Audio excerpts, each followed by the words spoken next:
एक दफा फिर वक्त के हम उस धारे पर खड़े हैं जहां से मासूम ज़ैनब का किस्सा शुरू हुआ।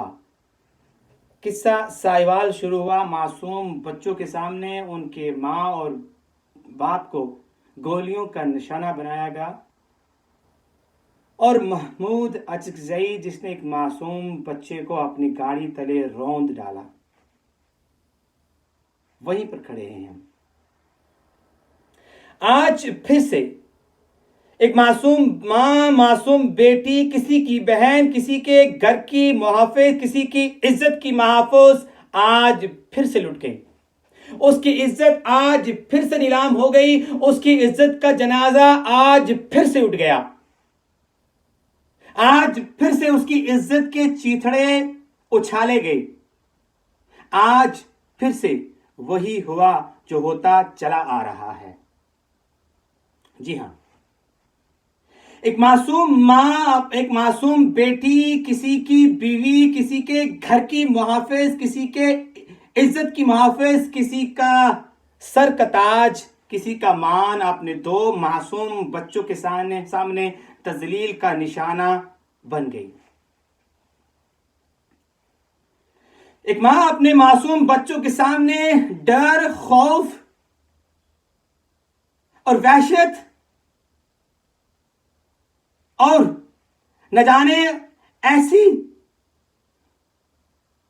ऐसी तस्वीर बने, बेबसी की तस्वीर बने, कॉल करती है, फोन करती है और अपने मुहाफिजों को फोन पे ये बतलाती है। फोन इधर से बेबसी के आलम में फोन होता है, उधर फोन खड़कता है, जवाब मिलता है, मोहतरमा हम आपके इस हदूद को कवर नहीं करते। वो एक दफा फिर उम्मीद लिए दूसरे पुलिस स्टेशन में कॉल करती है और इल्तिजा करती है कि ए कानून के रखवालो, ए मुहाफिजो, क्या तुम में से कोई मेरी इज्जत की हिफाजत के लिए पहुंच सकता है? तो जवाब फिर से वही मिलता है कि नहीं नहीं, आप जहां खड़ी हैं हमारा थाना उस हदूद को कवर नहीं करता। वो एक दफा फिर से उम्मीद की किरण लगाए तीसरे या चौथे पुलिस स्टेशन में कॉल करती है और इल्तिजा करती है, ये दुहाई देती है कि ए पुलिस वालों, ए कानून के रखवालों, मैं यहां पर मोटरवे में अपने मासूम बच्चों के साथ यहां पर बेबसी के आलम में डर और खौफ में मुब्तला खड़ी हूं। क्या कोई मेरी इज्जत की हिफाजत के लिए आ सकता है? तो जवाब एक दफा फिर से वही घिसा पिटा, बुज़दिलों, कायलों और हीले बहानों वाला जवाब मिलता है कि मोहतरमा नहीं, हम नहीं पहुंच सकते क्योंकि जहां आप खड़ी हैं हमारा थाना उस हदूद को कवर नहीं करता। और फिर वो अपने घर वालों को फोन करती है। जी हां, घर वालों को फोन करती है और उसके घर वाले, चाहे वो 100 मील दूर क्यों ना हो, वो दौड़ते हैं, चलते हैं अपनी मां, बेटी, बहन, बीवी की इज्जत बचाने के लिए।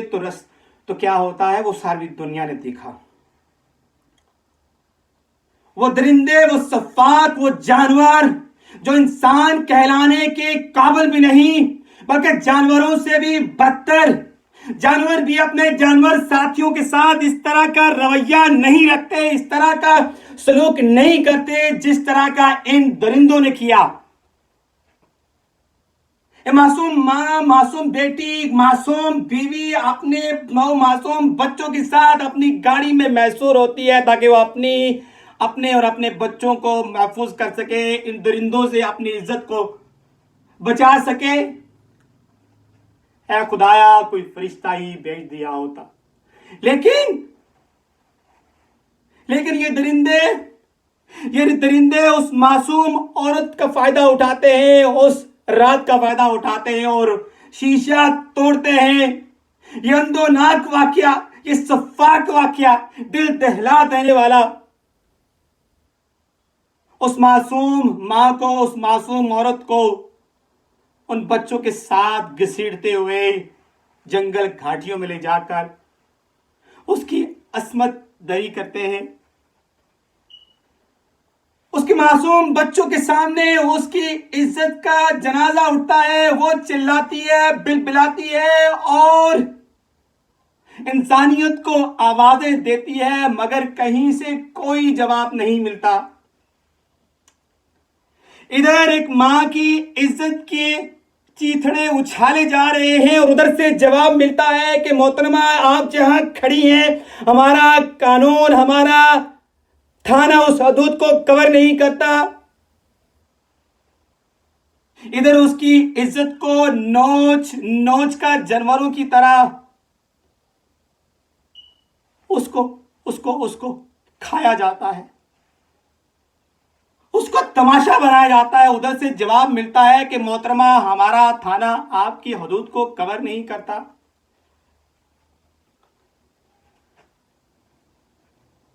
हैरानी तो इस बात की है, सीपीओ साहब शेख उमर साहब का कहना है कि उस मासूम औरत को, उस मां को, बेटी को रात 12:30 बजे अपने घर से निकलने की जरूरत ही क्या थी। अरे कानून के रखवालो, है इंतजामिया, है पाकिस्तान की जुडिशरी सिस्टम, है पंजाब पुलिस, पाकिस्तान की पुलिस सिस्टम, आपके मुंह पे सरेआम ये तमाचा है। ए जजेस साहिबान, ए judiciary, supreme court, high court, civil court, session court, district court और बाकी तमाम जो इदारे हैं, कानूनी इदारे हैं, आपके मुंह पर सरेआम तमाचा है। आज कानून को अमीरों के घर की लौंडी बना दिया गया है। ये जजेस साहिबान, ये पुलिस इंतजामिया, ये तमाम का तमाम जो सिस्टम है हमारे लिए, हमारी पब्लिक्स के लिए ये बनाया गया है। और आज पब्लिक अगर महफूज नहीं है तो आग लगा दो, आग लगा दो इस निजाम को, आग लगा दो इन बड़ी बड़ी जुडिशरी अदालती इमारतों को, आग लगा दो इन बड़े बड़े थाने कचहरियों को, आग लगा दो। उधर मां की इज्जत का जनाजा उठ रहा है और उधर ये दुहाई दे रही है कि उस इलाके को हमारा थाना कवर नहीं करता। आज अगर साहिवाल के वाक्य पर उन दरिंदों को इबरतनाक सजा दी हुई होती, आज अगर महमूद अचकजई को सजा दी होती तो शायद इस तरह के वाकयात कम हो जाते या रुक जाते। हर एक कमाल है, आफरीम है शहरे दो जहां, जहां इज्जत तो इतनी सस्ती हो जाए कि आए रोज इज्जत के जनाजे उठते चले जाए, माओ की अपने बच्चों की आंखों के सामने इस्मत दरी होती चली जाए, लेकिन कानूनी मुहाफिज ये कहते हैं कि हमारी लॉ की फॉर्मेलिटीज, हमारी कानूनी फॉर्मेलिटीज आपकी हदूद को कवर नहीं करते। उधर मोहम्मद बिन कासिम हजारों मील का फैसला तय करते हुए एक बहन बेटी की आवाज पर दौड़ता हुआ उसकी इज्जत की हिफाजत करता है, और इधर 5 किलोमीटर, 10 किलोमीटर या 50 किलोमीटर के फासले पर आप ये कहते फिरे कि आपका इलाका हमारा थाना कवर नहीं करता। आपके मुंह पे तमाचा है पुलिस सिस्टम, आपको डूब के मर जाना चाहिए। इमरान खान साहब जो बड़ी बड़ी आप बातें किया करते थे, जो बड़े बड़े आप दावे किया करते थे, जो बड़ी बड़ी आप मिसालें लेकर आया करते थे और पाकिस्तान के नौजवानों को ये बताते थे, पाकिस्तान की पब्लिक को ये बताते थे कि मैं पाकिस्तान को एक महफूज तरीन मुल्क बना दूंगा, मैं पाकिस्तान को यूरोप बना दूंगा, मैं पाकिस्तान को ये कर दूंगा, वो कर दूंगा। आपने क्या किया?